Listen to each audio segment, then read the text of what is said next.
కోమటిరెడ్డి రాజగోపాల్ రెడ్డి గారు. కోమటిరెడ్డి రాజగోపాల్ రెడ్డి ఎక్కడ చూసినా సరే మైక్ పట్టుకుంటే రేవంత్ రెడ్డికి భయం వేస్తుందంట. అరే ఇలా ఏ ప్రోగ్రామ్ ఉందో అనుకో కోమటిరెడ్డి రాజగోపాల్ రెడ్డిది అంటున్నట రేవంత్ రెడ్డి. ఒక సీఎం పదవిలో ఉండి ఒక ఎమ్మెల్యేకి భయపడుతున్నాడట. ఎందుకు? వాస్తవమే. అంటే ఆయన మైక్ కాదు పట్టుకుంటే గన్ అనుకుంటున్నాడు కోమటిరెడ్డి రాజగోపాల్ రెడ్డి గారు. సేమ్ అలా రేవంత్ రెడ్డి గారు కూడా అదే ఫీల్ అవుతున్నారు. ఈ అమ్మ కోమటిరెడ్డి రాజగోపాల్ రెడ్డి గారి దగ్గర మైక్ కాదు గన్లు ఉన్నాయి అని భయపడుతున్నారట. ఎందుకు అంటే ఆయన మైక్ పట్టుకుంటే ఒక రేంజ్లో ఉత్కారేస్తున్నారు. అసలు ఇక ధోని కొట్టినట్టు 4లు 6లు యువరాజ్ కొట్టింది కదా అప్పట్లో. 6 బాళ్ళకు 6 6లు కొట్టినట్టు ఈయన 6 బాళ్ళకు 12 6లు కొడుతున్నాడు. ఎవరి మీద? సీఎం రేవంత్ రెడ్డి గారి మీద. మాట్లాడితే మంత్రి పదవి ఇవ్వట్లా. సో వాస్తవానికి సరే ఇవ్వాలి. ఎందుకు ఇవ్వాలి? అవసరం లేదు, ఇవ్వద్దు అంటే మీరు అంటున్నారు ఇవ్వాలని మీరే అంటారు, ఇవ్వద్దని మీరే అంటారు. అంటే అవును, ఒకటే జిల్లాకి ఇవ్వద్దు, అన్నదమ్ములకు ఇవ్వద్దు, వాస్తవం అది. అందుకనే రేవంత్ రెడ్డి ఇవ్వట్లా. కానీ ఇక్కడ ట్విస్ట్ ఏంటంటే నేను కూడా అదే అనుకున్నాను. ఇక్కడ ట్విస్ట్ ఏంటంటే నువ్వు నా పార్టీలోకి రా, కాదు నువ్వు నీ పార్టీలోకి రా, కాంగ్రెస్ నుంచి బీజేపీలోకి పోయినాక మళ్ళీ బీజేపీలో నుంచి రా కాంగ్రెస్లోకి రా అంటే నేను రాను, నాకేం లాభం అంటే నీకు మినిస్టర్ పదవి ఇస్తా భయ్, నీకు మంత్రి పదవి ఇస్తా, నువ్వు రా అన్నాడంట. వచ్చాడు. వచ్చిన తర్వాత ఫస్ట్ మీ అన్నకైతే ఇస్తా, తర్వాత నీకు ఇస్తా అన్నాడంట. మా అన్ననే కదా సమర్థులం, ఇద్దరం కూడా సమర్థులం, ఓకే రైట్ అన్నాడంట.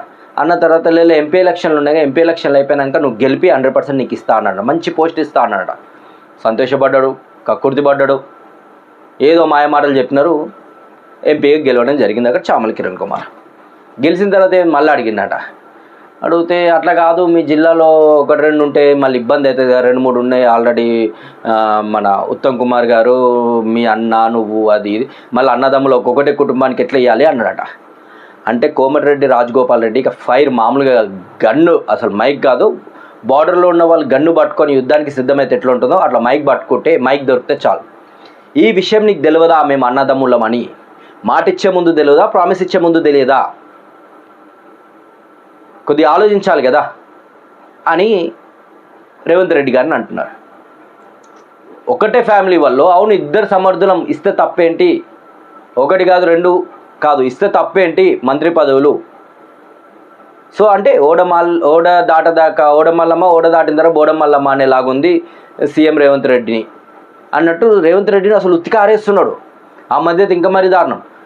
అదేంది సీఎం గారు, మీకు మైక్ దొరికితే పాపం ఉన్నట్టుంది, కనీసం ప్రతిపక్షాలను మాట్లాడియండి, వచ్చిన ఆ స్టేజ్ మీద ఉన్న జనాలను మాట్లాడియండి, అంతేగాని మైక్ దొరికితే మీరు మైక్ తీసుకొని సీఎం ఆ సీఎం అట్లా చేసిండు, ఈ సీఎం ఇట్లా చేసిండు, 10 ఏళ్ళు మొత్తం నాశనం చేసిండు, అది ఇదని మాట్లాడుతున్నారు. అవన్నీ కాదు, కొద్ది బాధ్యతగా మాట్లాడండి. ఏం సబ్జెక్ట్ మాట్లాడుతున్నాడు, దేని గురించి వచ్చినాడు, అది మాత్రం పక్క వాళ్ళకి ఇవ్వండి. అంతేగాని మైక్ దొరికితే మీరే మొత్తం సినిమా రికార్డులు బద్దలు కొడుతున్నట్టు మాట్లాడితే ఎట్లా అని వార్నింగ్ ఇవ్వడం జరిగింది కోమటిరెడ్డి గారు, రాజగోపాల్ రెడ్డి గారు. సో వాళ్ళన్నైతే ఇట్లా చేతులు ఎత్తేసాడు, నేను మంత్రి పదవి ఇప్పించే పొజిషన్లో నేను లేను అని. మరి ఎవరు అడ్డుకుంటున్నారు? రేవంత్ రెడ్డి గారు అడ్డుకుంటున్నారు. రేవంత్ రెడ్డి గారు మరి మాట ఇచ్చాడు కదా, ప్రామిస్ ఇచ్చాడంట, నేను ప్రామిస్ చేస్తున్నాను, నీకు కంపల్సరీ మంత్రి పదవి ఇస్తా, ఎంపీలో ఆ ఎంపీ మనం గెలుచుకోనరా, చామల కిరణ్ కుమార్ని గెలుచుకోనరా, 100% నీకు మంత్రి పదవి ఇస్తాను. సో అన్నట్టు ఆయన కష్టపడ్డాడు, ఆయన ఖర్చు కూడా పెట్టినట్టుండే, ఏదో మొత్తానికి ఏదో చెప్పి మంచో చెడో అబద్ధాలో నిజాలో చెప్పి గెలుచుకోవడం జరిగింది పార్లమెంట్ సీట్. మన చామల కిరణ్ కుమార్ గారిని ఎంపీ టికెట్ గెలిచారానా. గెలిచిన తర్వాత మళ్ళీ అడుగుతా అట్లట్లయితే ఇద్దరు అన్నదమ్ములు కదా అంటే కోమటిరెడ్డి రాజగోపాల్ రెడ్డి గారు ఒకటే మాట అన్నారు, మరి ఇది నువ్వు ముందు ప్రామిస్ చేసినప్పుడు తెలియాలి కదా, అంటే నీ అవసరం ఉన్నప్పుడు ఏం వాడుకుంటావు, నీ అవసరమైనాక వదిలేస్తావా? సరే ఇలాగే చేస్తే ఒకప్పుడు నేను రాజీనామా చేసి బీజేపీలకు వెళ్ళడం జరిగింది. అప్పుడు నేను పోటీ చేస్తే మొత్తం రాష్ట్రం మొత్తం అధికారులు మొత్తం ఎమ్మెల్యేలు మొత్తం ఎంపీలు మొత్తం గవర్నమెంట్ మొత్తం వచ్చి మునుగోడులో పనిచేయడం జరిగింది. నేను ఓడిపోయినా సరే నా ప్రజలకు న్యాయం జరిగింది. ఆ రోజు కొన్ని కోట్లు పంచడం జరిగింది. సో మళ్ళీ అలాంటి పొజిషన్ అలాంటి పరిస్థితి రావద్దు అని వార్నింగ్ ఇవ్వడం జరిగింది. అంటే రాజీనామా చేస్తాను చేయను అనకుండానే చేసినట్టు మాట్లాడడం జరిగింది. మరి ఫ్యూచర్లో బై ఎలక్షన్ రాబోతుందా? అది కూడా క్వశ్చన్ మార్కు. ఇప్పటికైనా ఏమంటున్నా, నాకు సమర్థత ఉంది, నేను సమర్థుణ్ణి, మా అన్న సమర్థుడు, నేను సమర్థుణ్ణి, మా ఇద్దరికి మంత్రి పదవి ఇస్తే తప్పేముంది అని కోమటిరెడ్డి రాజగోపాల్ రెడ్డి గారు మాట్లాడుతున్నారు కదా. మరి ఇదే సిచ్యువేషను ఫ్యామిలీలో ఒక్కరికే ఉండాలని మరి అదే టీఆర్ఎస్ ప్రభుత్వంలో బీఆర్ఎస్ ప్రభుత్వంలో మరి వాళ్ళ మీద కూడా ఇలాగే అరిశారు కదా. ఒకటే ఇంట్లో వాళ్ళకి మాత్రం జాబులు, ఎవరికి జాబులు ఇవ్వలేదు, వాళ్ళకి జాబులు ఇచ్చినారని. ఇదే డైలాగ్ సేమ్ కోమటిరెడ్డి రాజగోపాల్ రెడ్డి గారు ఏదైతే మాట్లాడారో నేను సమర్థుణ్ణి అన్నట్టు నిజంగా నాడు కేటీఆర్ సమర్థుడు, హరీష్ రావు సమర్థుడు, కవిత సమర్థురాలు, వాళ్ళు సొంతంగా జనాల మధ్యలో పోయి గెలిచారు కదా, తప్పేముందలా? ఇప్పుడు మీ దగ్గరకు వచ్చేకల్లా అన్నదమ్ములకి ఇస్తే తప్పేం లేదు. నిజంగా సమర్థులైతే ఇవ్వచ్చు.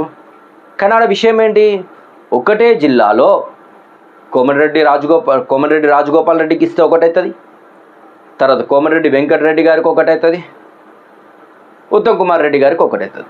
వీళ్ళే 3-4 ఒకటే జిల్లా నుంచి, ఒక జిల్లాకు ఒకరు ఉండాలి, ఆ జిల్లాను మొత్తం చూసుకుంటాడు ఆ మంత్రి.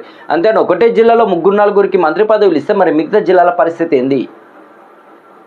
సో రాజగోపాల్ రెడ్డికి కోపం ఉండడం తప్పేం లేదు. ఎందుకంటే సీఎం రేవంత్ రెడ్డి గారు ప్రామిస్ చేయడం జరిగింది, నువ్వు ఫస్ట్ పార్టీలోకి రా, నీకు మంత్రి పదవి ఇస్తా, ఎంపీగా గెలిపి నీకు మంత్రి పదవి ఇస్తా అంటే చిన్నపిల్లాడికి లాలీపాప్ చాక్లెట్ చూపించినట్టు ఉంది కదా. నువ్వు అది తీసుకురా, పని చేయ, నీకు లాలీపాప్ ఇస్తా. అది తీసుకొచ్చిన తర్వాత ఈయన తినేసిండు, ఆ లాలీపాప్ చాక్లెట్ తినేసిండు ఈయన. మరి ఇప్పుడు ఎవరిని అడగాలి? తిన్నోడిని అడగాలి. నువ్వు ఇస్తావా, కొనిపిస్తావా, ఏమన్నా చేయ, నాకు కావాలి చాక్లెట్ అనేలాగా మాట్లాడుతున్నారు. దానికి కౌంటర్ అయితే ఇప్పటివరకు కూడా సీఎం రేవంత్ రెడ్డి గారు ఇవ్వలే. కానీ ఈయన మాత్రం మైక్ దొరికితే గన్ను తీసుకొని ఫైర్ చేస్తున్నాడు. AK-47 తీసుకొని ఒక్కసారి ఫిగర్ కొడితే ఒక 40 బుల్లెట్లు బయటకు వెళ్ళినట్టు ఉంది కదా. ఈ చిత్తశుద్ధి ముందు ఉండాలి కదా. మేము అన్నదమ్ముల మనకు తెలుసు కదా, మా అన్నదమ్ముల మధ్యలో చిచ్చెందుకు పెడుతున్నాను అని రేవంత్ రెడ్డిని సూటిగా అడుగుతున్నాడు.